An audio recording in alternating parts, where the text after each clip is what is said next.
আসসালামু আলাইকুম প্রিয় দর্শক, কেমন আছেন? আশা করি সবাই ভালো আছেন। আমিও ভালো আছি। কুকিং রেসিপি বাই মনিরাতে আপনাদের স্বাগতম। আমার আজকের রেসিপি পাকা আমের পুডিং।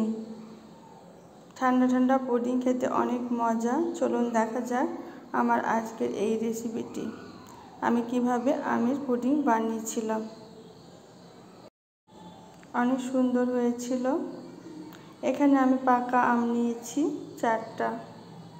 কম আঁশযুক্ত আমগুলো হলে এটা খুব ভালো হয়। এখানে আমি কেটে নিয়েছি কিউব কিউব করে। এবার ব্লেন্ডারে নিয়ে নিচ্ছি। দিয়ে দিচ্ছি চিনি 2 চামচ মতো। গরুর দুধ দিয়ে দিচ্ছি 1 কাপ। এবার ব্লেন্ড করে নিতে হবে।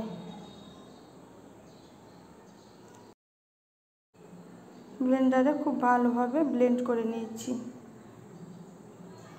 দেখুন কত সুন্দর হয়েছে। এই তো। এবার একটা প্যানে নিয়ে নিচ্ছি সবটুকু ব্লেন্ডার করা আম। দিয়ে দিচ্ছি আগার আগার পাউডার 2 চামচ। এখানে আপনারা কর্নফ্লাওয়ারও ব্যবহার করতে পারেন। ভালোভাবে মিশিয়ে নিচ্ছি।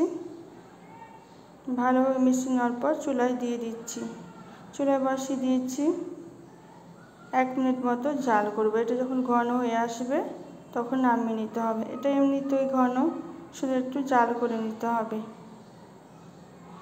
আমি জাল করে নিচ্ছি।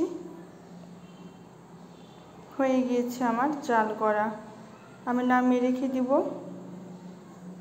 কিছুক্ষণ ঠান্ডা হওয়ার পর একটা বাটিতে ঢেলে নেব।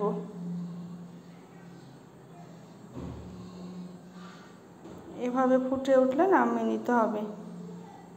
যে বাটিতে পুডিংটা বসাবো সেখানে একটু তেল বা ঘি ব্রাশ করে নিতে হবে। এখানে আমি ঘি মাখিয়ে নিয়েছি। এবার ঢেলে দিচ্ছি সেই আমের মিশ্রণটা।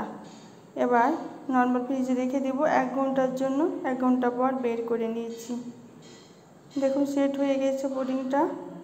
এবার একটা প্লেটে ঢেলে নিচ্ছি। কত সুন্দর হয়েছে।